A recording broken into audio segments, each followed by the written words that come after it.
आज कौन सी ऐसी चर्चा है जिस पर हमारे खास मेहमान होंगे, बताएंगे आपको, क्योंकि देश के अलग अलग हिस्सों में जिस तरह से जिहाद को लेकर इस वक्त जो बवाल देखने को मिल रहा है। कल ही हमने देखा कि महमूद मदनी जो है वो जिहाद को लेकर जिस तरह से बयान दे रहे हैं, उससे पहले बाबर को लेकर कहा गया बंगाल में कि बंगाल में मस्जिद बनेगा और उसका नाम बाबर रखा जाएगा। आज एक बार फिर से बाबर की लड़ाई जिहाद पर आई है, इसी पर करेंगे चर्चा, क्योंकि पश्चिम बंगाल में बाबरी मस्जिद पर बवाल मचा हुआ है। टीएमसी विधायक का विवादित बयान देखने को मिला, शहीद होने को तैयार हो चुके हैं और मस्जिद बनाने का ऐलान कर दिया है। विरोधियों के सिर काटने की खुली चुनौती, बोतल से फिर बाहर आया बाबरी मस्जिद का जिन।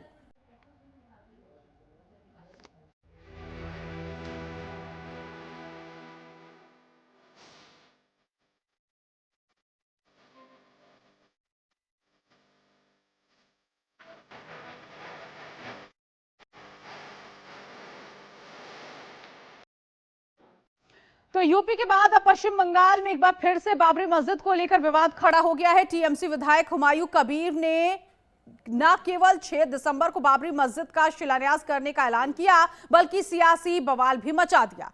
विरोधियों को खुली चुनौती देते हुए कहा कि अगर वो मेरा सिर काटना चाहते हैं तो आ जाए, मैं शहीद होने को तैयार हूं, लेकिन मस्जिद वहीं बनेगी। इस बयान को लेकर सियासी गलियारों में चर्चा शुरू होने के बाद टीएमसी ने यू टर्न लेते हुए इस बयान से किनारा कर लिया है। आज इसी पर करेंगे चर्चा कि बाबरी हो या जिहाद, आखिर क्यों नहीं लग रही जुबान पर लगाम। देखिए, एक नंबर बात है, हुमायूं कबीर सारे जगह से उसका छुट्टी हो गया और उनके साथ आदमी नहीं है, लोग नहीं है, जनाधार नहीं है, तो इसीलिए वो एक खबर का मध्यम में आने का कोशिश कर रहा है। दूसरा बात है, जो जिसका धमनी में बाबर का खून दौड़ेगा, विदेशी आक्रमणकारी बाबर का खून दौड़ेगा जिसका धमनी में, वही बब्बर का नाम लेगा।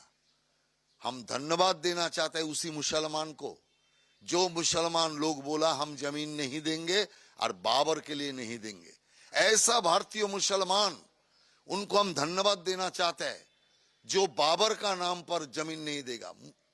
कोई मस्जिद हो, कोई आपत्ति नहीं है, लेकिन आक्रमणकारी विदेशी बाबर का नाम में मस्जिद क्यों है? बाबर से कोई नाता है आप लोगों का? जरूर बाबर से कोई खून का रिश्ता होगा, इसीलिए फिर बाबर का नाम उठाया जा रहा है।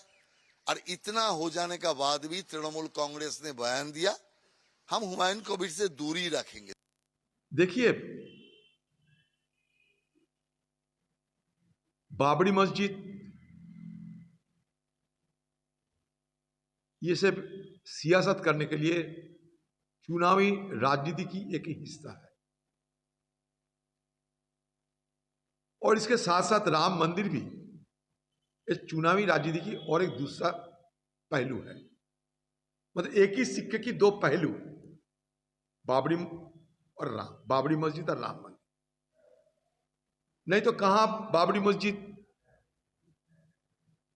कहां राम मंदिर और कहां आ गए मुर्शिदाबाद। इस जिला में ज्यादा संख्या में आबादी मुसलमानों की है और मुसलमानों की वोट बैंक कब्जा करने के लिए ममता बनर्जी की पार्टी ये बाबरी मस्जिद बनाने की योजना बनाई है। पश्चिम बंगाल में ऐसा हम लोग देख रहे हैं क्योंकि ये लोग चाहते हैं कि हिंसा का पॉलिटिक्स हो जाए। पूरा भारत में अयोध्या में राम मंदिर हुआ है, अब 2 ही जगह में दिखा है सब कुछ हुआ है, लेकिन पश्चिम बंगाल में इसका मतलब विरोध चल रहा है। बाबरी मस्जिद का तो इसी सब लोग को पता है, फिर से बाबरी मस्जिद की इशू बना रहा है। आप सोचिए तो क्या चाहते हैं ये लोग? विकास नहीं चाहते हैं, ये लोग चाहते हैं कि एक दूसरे के ऊपर हिंसा फैला दे और हिंसा फैला के झूठ बोल के राइट्स करके ये लोग वोट लें। इसका विरोध डेफिनेटली पश्चिम बंगाल का जनता करेंगे।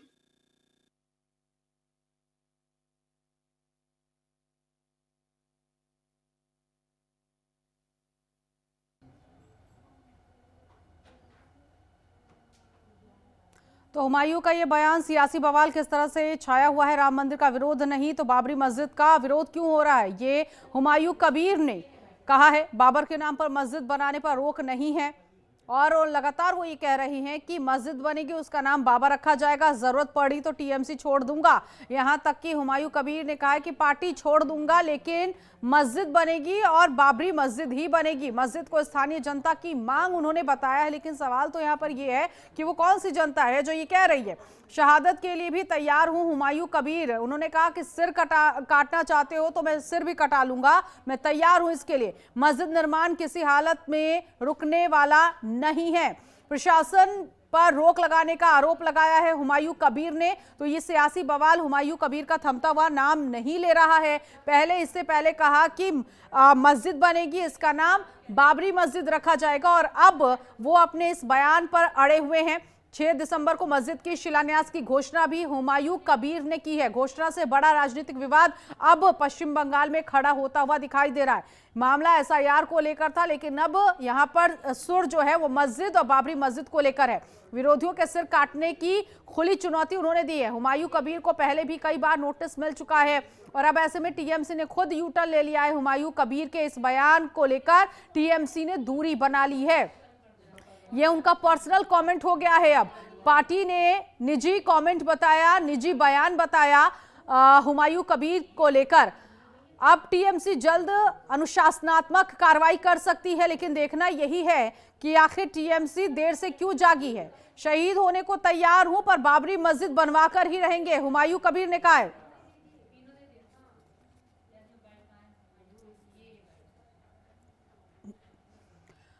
तो ये हुमायूं कबीर का बयान, जिसके बाद सियासी बवाल थमने का नाम नहीं ले रहा है। सवाल यही कि आखिर क्यों इस वक्त एसआईआर का विरोध पश्चिम बंगाल में हुआ, मस्जिद का विरोध। अब यहाँ पर हुमायूं कबीर कह रहे हैं कि प्रशासन इसका विरोध कर रहा है, लेकिन यहाँ पर लोग कह रहे हैं कि मस्जिद बनवाइए, लेकिन उसका बाबर नाम क्यों रखा जा रहा है। इसी पर आज करेंगे चर्चा। कल जिहादी वाला बयान सामने आया था महमूद मदनी का, तो आखिर ये बाबर की लड़ाई जिहादी तक जो आई है, इससे क्या देश में फैलाने की कोशिश हो रही है, आज इसी को समझेंगे। इस वक्त हमारे साथ खास मेहमान जुड़ गए हैं, सभी को स्क्रीन पर लाया जाए। शुभांकर भट्टाचार्य प्रवक्ता टीएमसी से इस वक्त हमारे साथ है, सर स्वागत है आपका। आदेश भारद्वाज प्रवक्ता कांग्रेस से इस वक्त हमारे साथ जुड़ गए, सर स्वागत है आपका भी। संदीप चौधरी पॉलिटिकल एनालिस्ट इस वक्त हमारे साथ स्क्रीन पर दिखाई दे रहे हैं, संदीप जी आपका भी बहुत स्वागत है। रमाकांत मिश्रा प्रवक्ता बीजेपी के इस वक्त हमारे साथ है। सबसे पहले सर आपका भी स्वागत है। शुभांकर भट्टाचार्य, मैं आपसे ही शुरुआत करूंगी। पहले हुमायूं कबीर ने जमकर कहा मस्जिद बनवा कर रहेंगे, इसका नाम बाबरी मस्जिद रखेंगे। अब आप कह रहे हैं कि पर्सनल कमेंट है। जी बिल्कुल, वो पर्सनल कमेंट ही है। देखिए, अब हुमायूं बाबर के बारे में सोच रहे हैं तो इसमें किसी को कोई आपत्ति तो होनी नहीं चाहिए। और रही बात इसी प्रकार की जो बात करने वाले, तो ऐसे लोग तो हर एक पार्टी में रहते हैं, वो यहाँ पे भी हैं, ऐसी सोच रख रहे हैं। लेकिन पार्टी की अगर इसमें कोई सोच होती तो शायद आज हुमायूं कबीर को एक अलग पार्टी बनाने की जरूरत नहीं पड़ती। उनको जरूर लेकिन पार्टी जिस तरह से बयान आ रहा है, क्या पता आने वाले वक्त में अपनी एक नई पार्टी का ऐलान कर दे।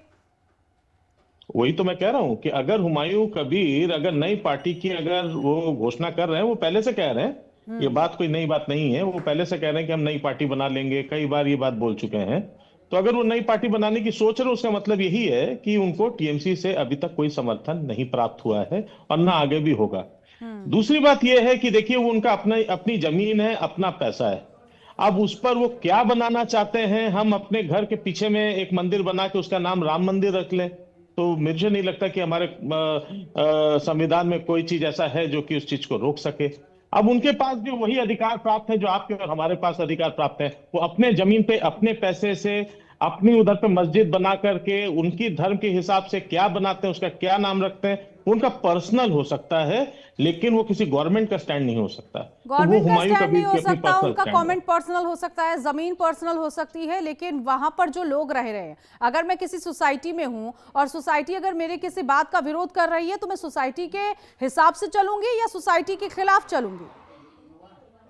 देखिए, वो बात वो आपकी सोच की बात होगी ना, वो हुमायूं कबीर की सोच की बात है कि वहां की तो जनता कह रही है, वहां के तो मैंने कई लोगों को सुना, वो ये कह रहे हैं सर, ठीक है, वो ये कह रहे हैं कि हम संघर्ष नहीं करना चाहते। वहां जो लोग रह रहे हैं मुर्शिदाबाद में, वो ये कह रहे हैं कि हम संघर्ष नहीं करना चाहते हैं, हम किसी तरह की लड़ाई नहीं लड़ना चाहते हैं, इस वजह से हम हाँ में हाँ मिला रहे हैं। इसका मतलब लोगों पर भी प्रेशर बनाया जा रहा है। देखिए, मैं बताऊं, एक्चुअली मुर्शिदाबाद एक बहुत फैला हुआ एरिया है। मेरा ननियाल भी है वहां पे, बहरमपुर क्षेत्र लगता है। तो ये जो बात जो है वो बहरमपुर से थोड़े से दूरी पर है, जहाँ पे हुमायूं कबीर का जो ये क्षेत्र पड़ता है।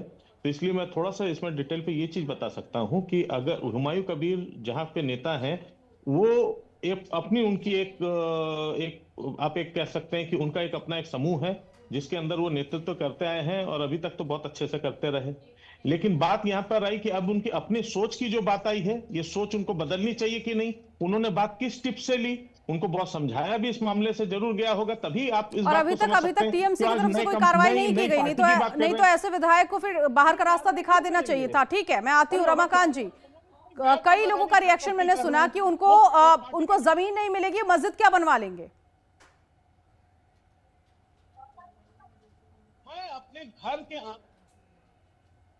मंदिर रमाकांत बना जी, के आपको उसका नाम राम मंदिर रखना चाहता हूँ, उसकी वजह से आप मेरे ऊपर कार्रवाई कर देंगे। अरे अगर देश में कुछ अपना अधिकार, कुछ अपने जो है जो न्यायिक जो राइट आपको तो मिली सर हुई है, विरोध जो क्यों हो रहा है आपके पास सर? अधिकार है, वही सर फिर बात विरोध बनती भी है। नहीं होना चाहिए ना, विरोध भी देखिए, नहीं होना विरोध चाहिए। इमोशनल विरोध है। ये हाँ। जो विरोध है, जो हमारे जो अपने जो धार्मिक इमोशंस हैं, उसके हिसाब से विरोध हो रहा है। ठीक है, ठीक जो है। हमें समझ नहीं रमाकांत आ जी, रहा है, वो बोलने का भी रमाकांत कारण जी, शुभांकर जी का कहना है कि उनकी अपनी जमीन है, उनका अपना पर्सनल कमेंट है, तो वो कुछ भी करेंगे। अपनी जमीन पर मस्जिद बनवा रहे, उसका नाम बाबरी रखे या फिर कुछ और रखे, वो उनका अपना पर्सनल है। ऐसा है क्या?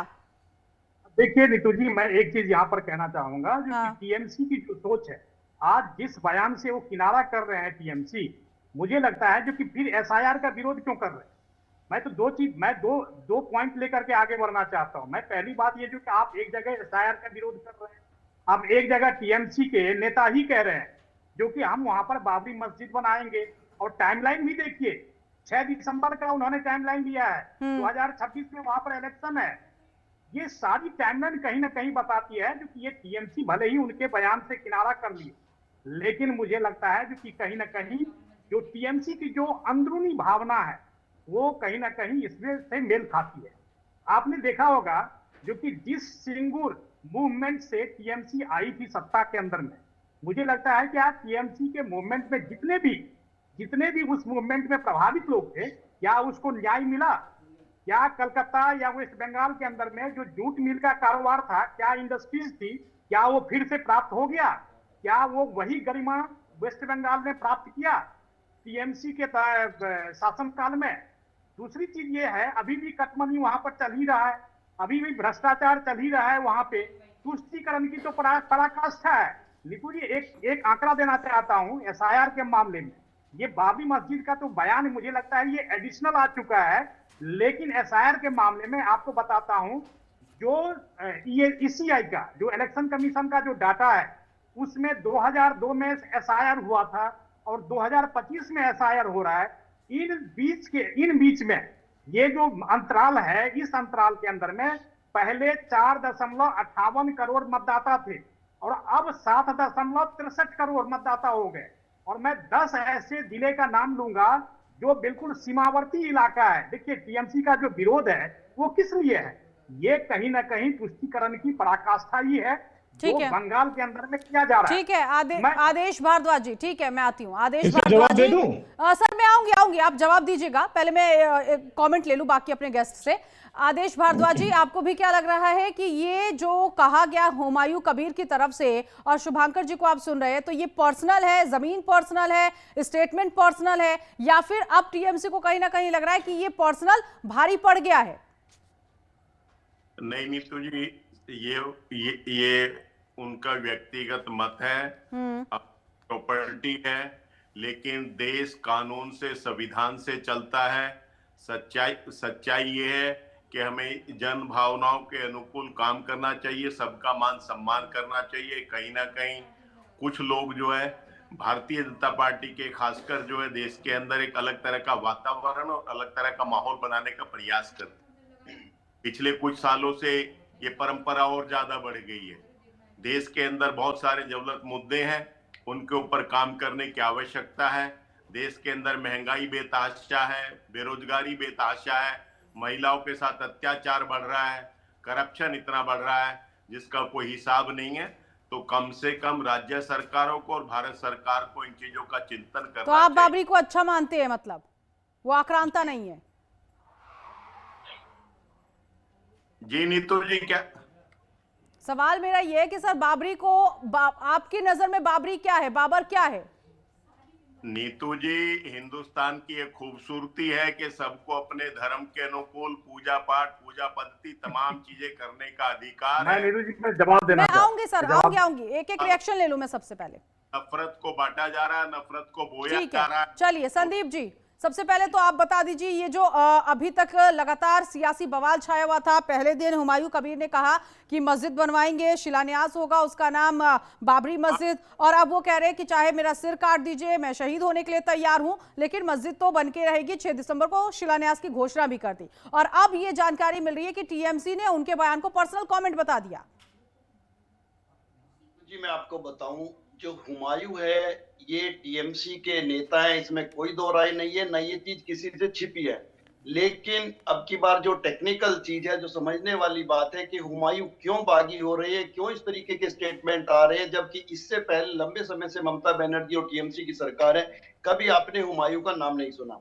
इसका सबसे बड़ा रीजन ये है कि इस बार टीएमसी हुमायूं का टिकट काट रही है, और कहीं ना कहीं हुमायूं सुर्खियों में रहने के लिए, मीडिया में रहने के लिए और अपने लोगों के बीच में उनका मसीहा बनने के लिए, या टीएमसी फंस चुकी कि वो है इस ओवैसी बयान बनने के की, बाद? वो अपनी सीट का ओवैसी बनने की कोशिश कर रहे हैं मुर्शिदाबाद से।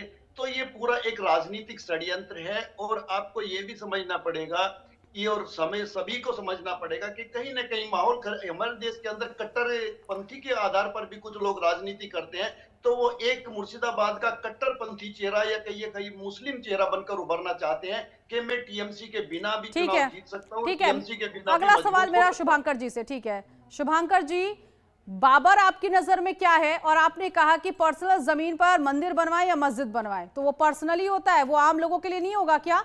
क्या अगर आप मंदिर बनवाएंगे तो उसमें सिर्फ आप ही जाएंगे, कोई और नहीं जाएगा क्या? या मस्जिद बनवाएंगे तो वो सिर्फ मस्जिद आपके लिए होगी? देखिए, यहाँ पे दो चीजें आती हैं, एक बात समझना पड़ेगा। एक बात हो गई कि हमें इमोशनली क्या चीज सही लगता है, राइट? दूसरी बात ये होगी पॉलिटिकल करेक्टनेस। पॉलिटिकल करेक्टनेस तो बिल्कुल नहीं है। इतनी बात की समझ आप में अगर है, हम में अगर है, तो आपको क्या लगता है ये बात क्या ममता बनर्जी नहीं समझ रही होंगी या पार्टी के दूसरे आला कमान नहीं समझ रहे होंगे? ऐसी बात तो है नहीं। देखिए, एक बात मैं बता दूं, ये बहुत बड़ा षड्यंत्र भी हो सकता है। षड्यंत्र इसलिए हो सकता है क्योंकि हुमायूं कबीर इस दौरान में उस क्षेत्र में जितने लोकल, चाहे बीजेपी के हों चाहे अन्य पार्टियों के हो, कईयों से मिलते जुलते रहते हैं, जिस दौरान में अचानक ये आइडिया उनने ज्यादा क्रॉप किया। लेकिन अगर देखा जाए तो इससे सबसे ज्यादा नुकसान वो टीएमसी को पहुंचा रहे हैं। तो कहीं ना कहीं ये एक बीजेपी का स्पॉन्सर्ड नैरेटिव सेट करने का भी एक ज्यादा हो सकता है, जिसमें कि Humayun Kabir all of a sudden Humayun Kabir का इस तरीके से, तो इसकी तो खैर जांच शायद उधर से हो भी रही है, बात की भी जा रही है, रमाकांत जी इसका जवाब देंगे। लेकिन एक मिनट में एक बात, हाँ बोलिए बोलिए सर, बोलिए बोलिए बोलिए। अभी थोड़ी देर पहले मैंने अभी आरके मिश्रा जी को पूरा जहर उगलता देखा, टीएमसी ये है, टीएमसी वो है, टीएमसी दस है।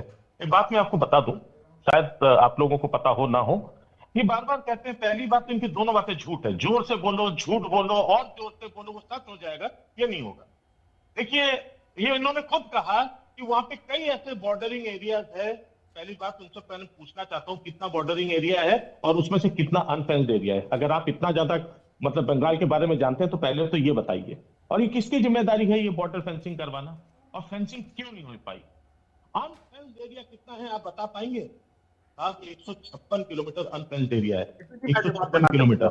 हाँ, 156 किलोमीटर अनफेंस्ड एरिया में आप जब, अब मैं आपको बताता जा रहा हूँ कि इन्होंने किस तरीके से बताया कि उन्होंने ममता बनर्जी ने जमीन नहीं दी। नहीं, बात जमीन की नहीं है, बात ये होती है कि जिस समय जमीन का जिस समय रिकंसिलिएशन दो देशों के बीच में होता है, ठीक है रमाकांत जी, हाँ रमाकांत जी, अब जो हुमायूं कबीर हैं, भले ही वो टीएमसी के विधायक हैं, लेकिन माइंड डाइवर्ट आप लोगों ने कर दिया है। आप लोगों की स्पॉन्सरशिप हुमायूं कबीर की हो गई है, ऐसा मानना है शुभंकर जी का?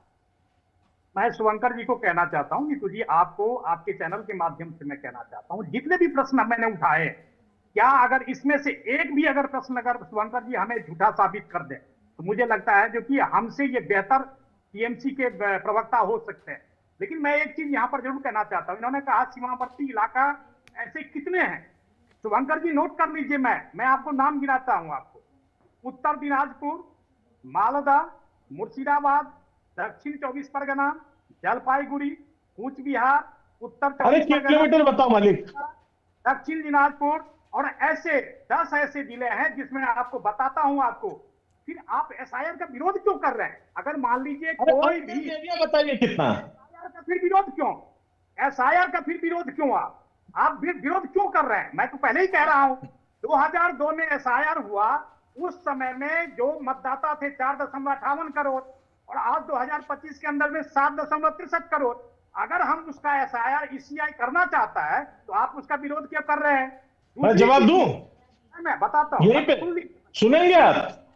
सुन लीजिए भाई, सुन लीजिए शुभंकर जी, मैं एक चीज और बता रहा हूं। आपने बाबरी मस्जिद बनाने का जिस तरह से आपके नेता ने निर्णय लिया, आप उसका किनारा जरूर कर लीजिए, लेकिन मैं आपको बता देता हूं, आपके शासनकाल के अंदर में जितने भी 77% ऐसे घुसपैठिए, 77% ऐसे घुसपैठिए आपको ये सीमावर्ती इलाकों में उसमें बढ़ी है, वृद्धि हुई है, लेकिन फिर आप उस चीज का जो है तो आप समर्थन कर रहे हैं। ठीक है, मैं इसका जवाब देना चाहता हूँ। हाँ बोलिए, बोलिए सर, बोलिए।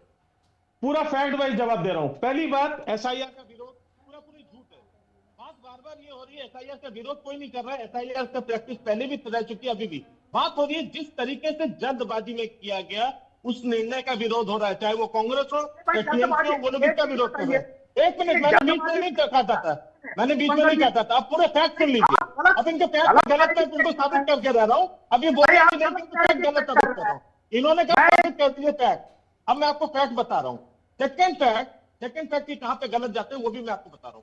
सेकंड फैक्ट ये भी हमसे कह रहे हैं, अगर आपको अगर घुसपैठियों से इतना था, इतने घुसपैठिए बढ़ गए, तो फिर आपको एसआईआर के विरोध क्यों? सबसे पहली बात, एसआईआर जो है वो वहां पे जनगणना से मिला हुआ, यानी आपकी वोटिंग राइट की बात होती है, वो सिटीजनशिप की राइट नहीं होती। और अगर ठीक है, मैंने आप दोनों को सुन लिया। आज मसला एसआईआर को नहीं है। जब मसला एसआईआर को लेकर होता है तो आप लोग इलेक्शन कमीशन पर पहुंच जाते हैं, लेकिन आज स्टेटमेंट को लेकर है तो आपका मसला एसआईआर पर आ चुका है। संदीप जी, सभी को आप सुन रहे हैं यहाँ पर। क्या जिस तरह से हुमायूं कबीर जैसे विधायक जो ये बयान दे रहे हैं, या फिर कल महमूद मदनी, मेरे साथ मुस्लिम स्कॉलर जुड़े थे जो कि वो ये कह रहे थे कि मैं इस तरह के बयानों का समर्थन नहीं करता हूं और इन्हें पार्टियों का संरक्षण प्राप्त होता है। महमूद मदनी के बयानों को लेकर कि जहां जुल्म होगा वहां जिहाद होगा, मतलब आप सोचिए कि वो एक आम मुसलमान धर्म गुरु हैं, उससे आते हैं और उन्होंने ये कहा कि लोग समर्थन नहीं करते हैं लेकिन पार्टियां समर्थन करती हैं ऐसे लोगों का।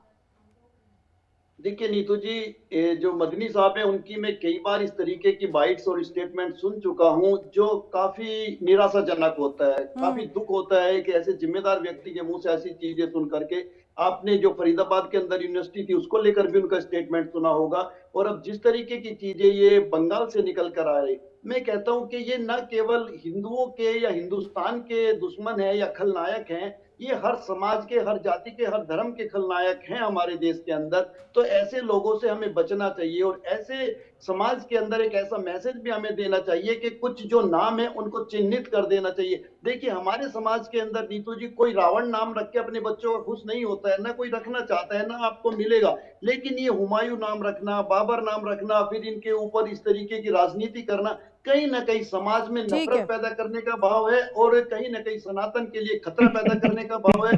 तो इन चीजों को हमें किस तरीके से बच सकता है ये हमें सोचना पड़ेगा, हमारे नेताओं को सोचना पड़ेगा। हाँ आदेश जी।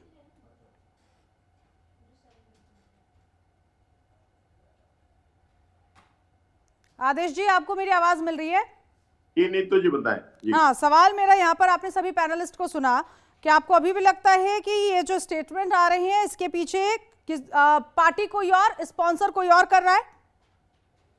नीतू जी, सच्चाई ये है कि मैं आपका सम्मान करता हूं, आपके चैनल का सम्मान करता हूं, लेकिन सच्चाई ये है कि आज देश के अंदर मीडिया का बहुत बड़ा वर्ग जो लोगों की समस्याएं हैं उनको उठाने की बजाय सरकार का भोपू बन गया है। पत्रकारिता जो है ये क्या लोगों की समस्या नहीं है? पत्रकारिता लोगों के नहीं, आप जो कह रहे हैं ये लोगों की समस्या नहीं है क्या?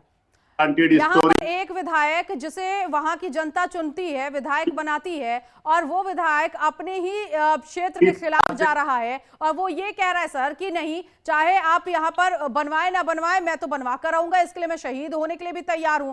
आपके उस क्षेत्र की जो जनता है वो खुद कह रही है कि हम संघर्ष कर रहे हैं और जबरदस्ती हमसे स्वीकार कराया जा रहा है। नुकसान किसका है? अगर पार्टी में आपके तो नुकसान आपको होगा सर। तो वही मैं कह रहा हूं, ये अगर नुकसान होगा कौन सी पार्टी अपना नुकसान कराना चाहेगी? इसलिए मैं कह रहा हूं ये पूरा बीजेपी स्पॉन्सर्ड है, क्योंकि उनको पता है कि किसी भी तरीके को अपनाइए, ये पूरा चीज जो है टीएमसी के खिलाफ पूरा दिखवा दीजिए और इसमें फायदा उनको मिलने वाला है। लेकिन अभी तक सर आप लोगों ने ये नहीं बताया कि बाबर कौन है, बाबर क्या आपके हितैषी है या उसके खिलाफ है? अभी तक तो आपकी पार्टी में ही है ना वो, आपको तो कार्रवाई करनी चाहिए। पार्टी एक बात बताइए, लोकतंत्र में सबसे बड़ा मंदिर कौन सा होता है? लोकतंत्र का सबसे बड़ा मंदिर कौन सा होता है? राम मंदिर भूल जाइए, ये सारे मस्जिद भूल जाइए, आप मुझे बताइए लोकतंत्र का सबसे बड़ा मंदिर संसद है। संसद भवन में रमेश गिदुड़ी नाम का एक व्यक्ति खड़ा होता है और ऐसी ऐसी गालियां देता है जो कि हम लोग घर तो छोड़ दीजिए, कड़क तक हम लोग सुनना पसंद नहीं करेंगे, उन गालियों का प्रयोग करता है। क्या पार्टी ने निकाल दिया? तो क्या हम ये मान लें कि रमेश गिदुड़ी का समर्थन किया बीजेपी ने?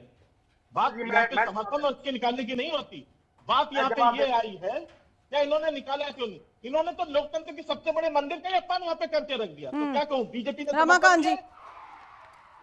देखिए नीतू जी, यहाँ पर शुभंकर जी कह रहे हैं रमेश गिदुड़ी जी के बारे में, इनको शायद पता नहीं है पार्टी ने कितना बड़ा एक्शन लिया, उनको शो कॉज नोटिस जारी किया और उनसे निकाला। अरे आपने शो कॉज नोटिस जारी किया, आपने शो कॉज नोटिस जारी किया, आपको बता के करेंगे।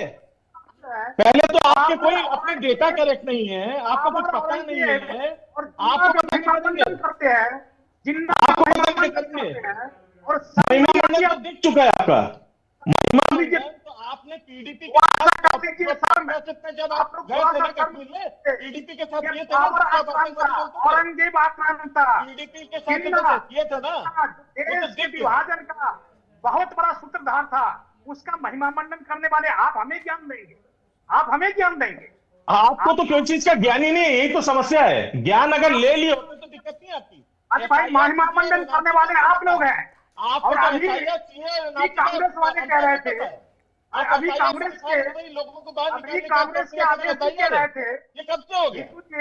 एसआईआर का मतलब कब से ये हो गया कि इधर से आपको तो यही नहीं पता। ठीक है संदीप जी, मुझे ये बताइए, इस तरह के बैक टू बैक चुनाव से पहले अभी 1 साल का समय है और उस कम समय ही बचा है इस 1 साल में, लेकिन जिस तरह से ये आखिरी वक्त में चुनाव आयोग पर कई तरह के आरोप लगाना, जिहाद का मसला उठाना, इसके साथ ही साथ बाबरी मस्जिद वाला एंगल देना, 6 दिसंबर को ही शिलान्यास करना, क्या आपको लगता है जानबूझकर देश में एक अलग एजेंडा सेट करने की कोशिश हो रही है, देश के लोगों को लड़ाने की साजिश यहाँ रची जा रही है और एक अलगाव की यहाँ पर नीति तैयार करने की कोशिश हो रही है?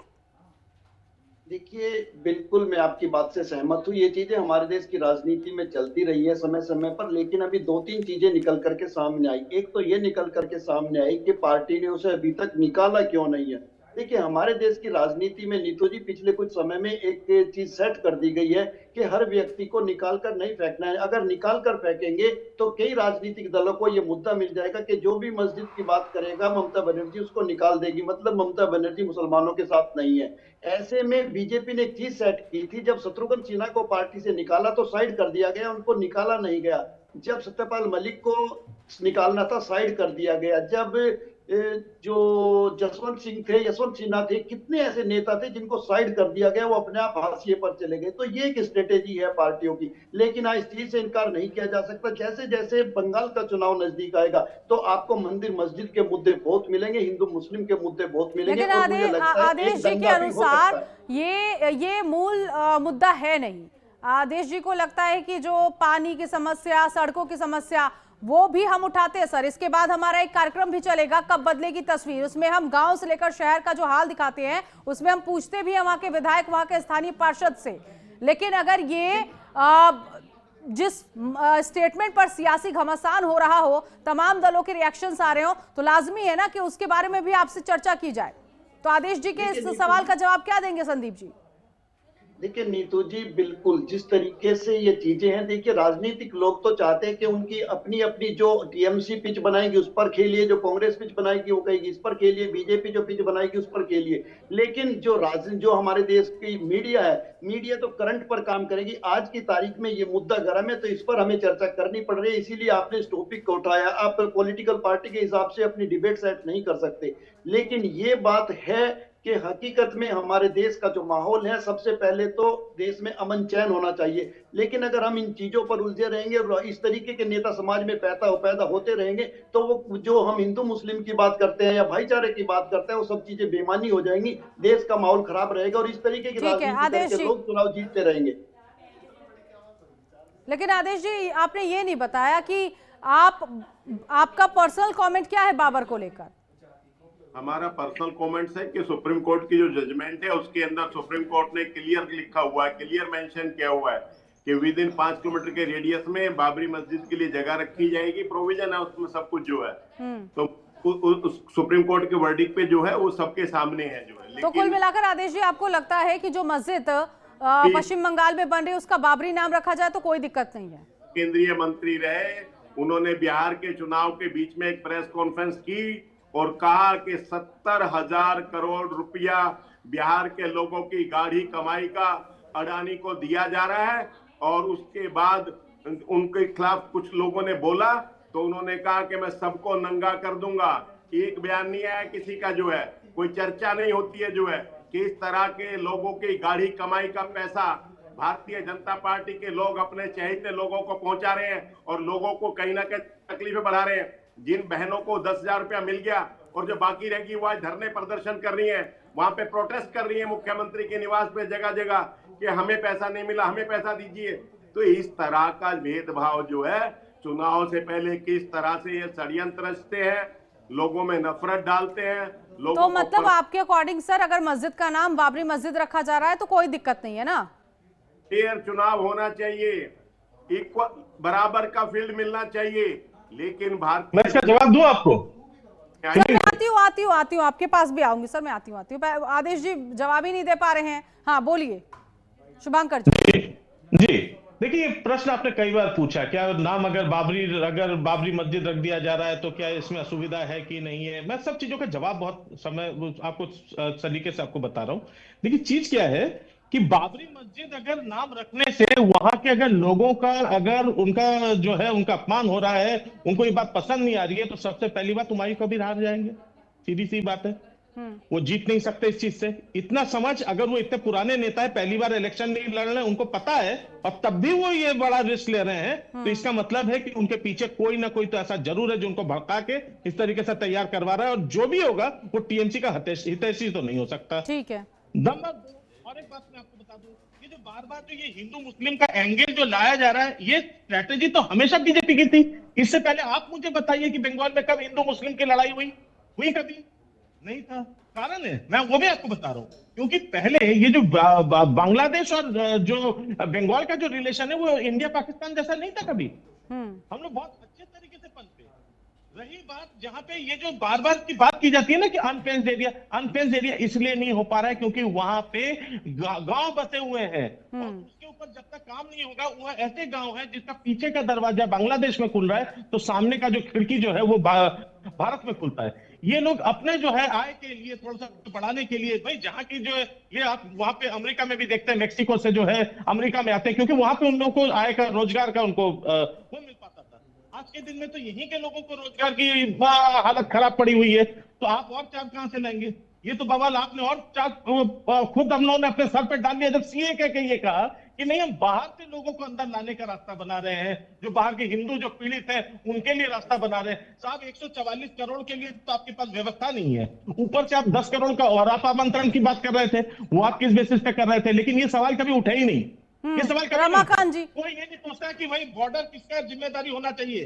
ठीक है सर, पूछ ले रहे हैं ना सर, पूछ ले रहे हैं सर। रमाकांत जी देखिए, मैं एक चीज यहाँ पर कहना चाहता हूँ। पहले मैं आदेश जी का जवाब देना चाहता हूँ। आदेश जी ने पहले ही प्रश्न एक बार किया था जो कि भाजपा हिंदू मुस्लिम कर रही है और भाजपा इस तरह का नैरेटिव सेट कर रही है। मैं एक चीज कहना चाहता हूँ, यहाँ पर जो हम लोगों ने देखा जो कि यासीन मलिक इनके लिए शांति दूत थे, ये मैं फिर से कह रहा हूँ, यासीन मलिक कांग्रेस के लिए साबित हुए। बेकार की फालतू बातें हैं बस। निश्चित तौर पर वो मनमोहन सिंह उसका कहीं ना कहीं महिमा मंडन करते थे, उसको पुरस्कार देते थे।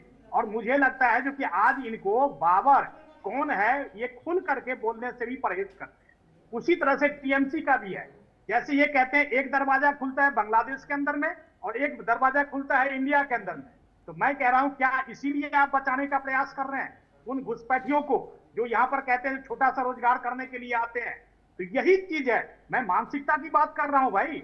आप कहते हैं जो कि भाजपा हिंदू मुस्लिम कर रही है, आप यहां पर देख रहे हैं जो कि जब 9 ऐसे सीमावर्ती जिले में इस तरह का जब इनहेंसमेंट होता है, वहां पर जो निवासी है वो बढ़ते जा रहे हैं। अरे बॉर्डर फेंसिंग किसकी जिम्मेदारी है?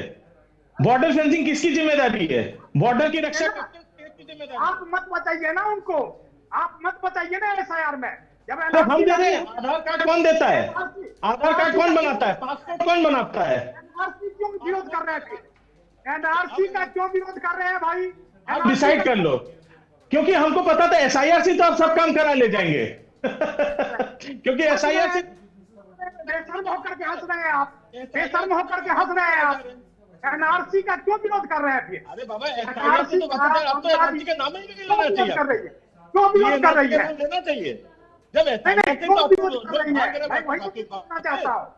इस तरह के नैरेटिव सेट करके आप क्या साबित करना चाहते हैं? क्या 2026 में चुनाव है इसलिए तो नैरेटिव सेट करना चाहते हैं? एनआरसी का मुद्दाजी कर रही है। मैं इनको याद दिला दूं, बेचारे आरके मिश्रा जी का थोड़ा सा जो याददाश्त कमजोर होगी, मैं याद दिला देता हूँ। आप 2019 के चुनाव भी इसी पर लड़ा था, ममता बानो कहकर चुनाव लड़ा था। 2021 का चुनाव भी अपनी ही बोल के लड़ा था, ममता बानो करके चुनाव लड़ा था। तो मई बीती गई 2021 में फैलाया था। याद है आपको? बड़े बड़े दाढ़ी बना के वो बन के आते, रविंद्रनाथ टैगोर रहते, बड़े बड़े दाढ़ी का चश्मा, गोल चश्मा, और चुनाव होते ही दाढ़ी भी करके चश्मा भी हट गया। टीएमसी का सेक्टर क्या? ठीक है संदीप जी, आपको लगता है क्या इन सब के पीछे एसआईआर की वजह है जिसकी वजह से ये इतना ज्यादा बवाल मच रहा है? क्योंकि शुभांकर जी को भी मैं बहुत देर से सुन रही हूँ, मैं आरके मिश्रा साहब को भी सुन रही हूँ, तो क्या इन सब के पीछे जिम्मेदार एसआईआर को ठहरा दिया गया? और दूसरा ये कि अभी तक पश्चिम बंगाल में कहा जा रहा था कि बीएलओ पर प्रेशर है बहुत ज़्यादा, फॉर्म सही से नहीं फिलअप हो पा रहे हैं, गलत डॉक्यूमेंट रजिस्टर्ड हो जाएंगे और डिजिटाइज्ड हो जाएंगे। तो आज तो चुनाव आयोग ने 7 दिन की मोहलत दे दी। मुझे तो लगता है शायद टीएमसी प्रवक्ता ये भी कहेंगे कि 7 दिन कुछ होता है क्या? पहले मैं आपसे सुन लेती हूँ, फिर शुभांकर जी के पास आऊंगी। देखिए नीतू जी, जिस तरीके से चुनाव आयोग ने 7 दिन की मोहलत दे दी है, इससे एक बात तो पता चलती है कि प्रोग्राम वाकई हेक्टिक था, टाइट था, बीएलओ के ऊपर प्रेशर था और आज भी यूपी में एक बीएलओ ने सुसाइड किया है। ठीक है, लेकिन देखिए काम तो करना पड़ेगा।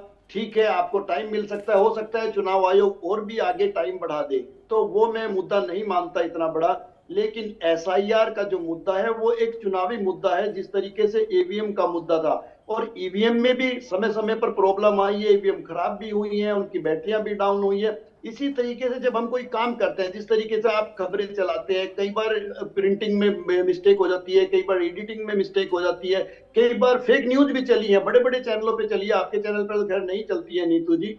तो मैं ये मानता हूँ राजनीतिक रंग तो देखिए हमारे देश में हर चीज को दिया जाता है, चाहे बिहार का मुद्दा था, चाहे दिल्ली का चुनाव था, चाहे बंगाल का चुनाव है, राजनीतिक रंग तो आपको देखने को मिलेगा। इन्हीं नेताओं में से ठीक है, तो आदेश जी क्या ये राजनीतिक रंग आपको लग रहा है कि मस्जिद बनाने का ऐलान हुमायूं कबीर ने किया, फिर उसका नाम बाबर होगा, बाबर के नाम पर वो मस्जिद रखी जाएगी? और दूसरा, क्या आपको ये लगता है कि ये राजनीतिक रंग देने की कोशिश हो रही है कि 6 दिसंबर को ही इसका शिलान्यास होगा? नीतू जी, सच्चाई ये है कि भारतीय जनता पार्टी के लोग तमाम ऐसी चीजें करते हैं। अब लोगों ने कहना शुरू कर दिया है कि हिंदू खतरे में, बंगाल में पहुंच जाएगा। अभी बिहार में था, अभी 500 रुपए का गैस का सिलेंडर राजस्थान में, मध्य प्रदेश में, महाराष्ट्र में था, उसका बिहार में आया, वो वेस्ट बंगाल में पहुंच जाएगा। लेकिन लोगों के साथ सिवाय ठगी के कुछ नहीं किया जा रहा। कहीं ना कहीं सरकार ये जानती है कि लोगों की तकलीफें, समस्याएं बढ़ रही हैं, दिक्कतें बढ़ रही हैं। दिल्ली के अंदर भी लोगों ने चर्चा की कि आज 12 जगह पे बाई इलेक्शन है एमसीडी का जो है, लेकिन कल ही उज्ज्वला योजना के सिलेंडर बांटे गए। ठीक है सर, ठीक है शुभंकर जी, सबसे पहले तो यही, क्योंकि जो मैंने सवाल छोड़ा था कि जो 7 दिन की मोहलत मिली है एसआईआर को लेकर, इस पर आपका रिएक्शन क्या होगा? और दूसरा, जिस तरह से आप लोग कह रहे हैं कि हुमायूं कबीर का ये अपना निजी बयान है, तो पार्टी की तरफ से आगे क्या स्टैंड लिया जाएगा ऐसे बयानों को लेकर? देखिए, पहले मैं एक एक करके दोनों सवालों का जवाब दे देता हूँ, क्योंकि बेटर ये होगा कि हम अगर इसको मतलब तू मैं की लड़ाई ना करके फैक्ट पर अगर बेस करके बात करें तो ज्यादा अच्छा होगा। मैं सबसे पहले पूछना चाहता हूं, यहाँ पे इतने पैनलिस्ट हैं, क्या मृत्युंजय नारायण का नाम सुना है? कौन है मृत्युंजय नारायण? नहीं सुना होगा। क्यों नहीं सुना होगा? सबसे ज्यादा इनकी चर्चा होनी चाहिए थी।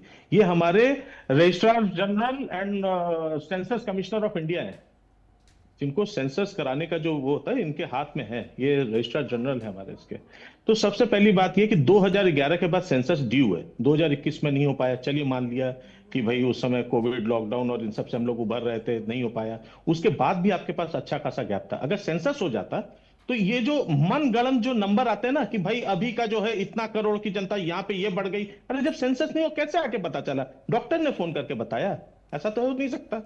दूसरी बात, जब सेंसस हो जाता तो आज के दिन में बीएलओ के लिए ये आसान हो चुका होता है। इनफैक्ट एसआईआर का जो प्रोसेस है वो निर्धारित करने में आपको आसान हो गया होता। ये थोड़ा सा सुनियोजित तरीके से हो सकता था। ठीक है। अब बात क्या है, आप पहले पॉपुलेशन पहले आप देखेंगे, मेजरमेंट करेंगे, उसके बाद उसके आधार पर जो है फाइलिंग किया जाएगा। ठीक है सर, क्योंकि मेरे पास समय की कमी है, आप दूसरे सवाल का भी जवाब दे दीजिए। ये हो गई दूसरी। एक की बात बताऊंगा, शायद आपको और इंटरेस्ट आ जाए। ये जो बार बार कहा जा रहा है कि बीएलओ पर प्रेशर, साहब बीएलओ पे प्रेशर है, क्योंकि ये बीएलओ सिर्फ बीएलओ नहीं है, ये सब अपने अपने क्षेत्र में कोई ना कोई नौकरी से हैं, जिसके साथ ये वाला ड्यूटी भी करना पड़ता है उनके ऊपर। नहीं तो सोचिए यूपी से लोग आत्महत्या कर रहे हैं, ये बात बंगाल की तो नहीं है। आपके फतेहपुर में हुआ है, उससे शादी वाले दिन जो है बंदे ने आत्महत्या कर ली। आपको क्या लग रहा है ये मजाक चल रहा है? एक सवाल लास्ट, क्योंकि समय की कमी है, मुझे ये भी बता दीजिए, दूसरा मेरा जो सवाल था कि अब इस तरह के स्टेटमेंट को लेकर टीएमसी का स्टैंड क्या रहेगा? देखिए, बहुत अच्छी तरीके से हमारे पूर्वी प्रवक्ता ने एक बात समझाई कि देखिए वो एक बात समझ चुके हैं हुमायूं कबीर कि उनको पार्टी से साइडलाइन कर दिया गया है, किसी मीटिंग में नहीं बुलाया जा रहा, किसी जगह पे उनसे कोई उनको मनाने की कोई कोशिश नहीं की जा रही, उनको समझाने की कोशिश थी जो समझ चुके हैं कि व्यर्थ है, क्योंकि उनके पीछे कोई बाहरी हाथ है। ठीक है, रमाकांत जी, लास्ट स्टेटमेंट आपका। मैं एक चीज कहना चाहता हूँ यहाँ पर, इन्होंने कहा डाटा के बारे में, इन्होंने कहा सेंसस होता तभी जाकर के ये पता चले।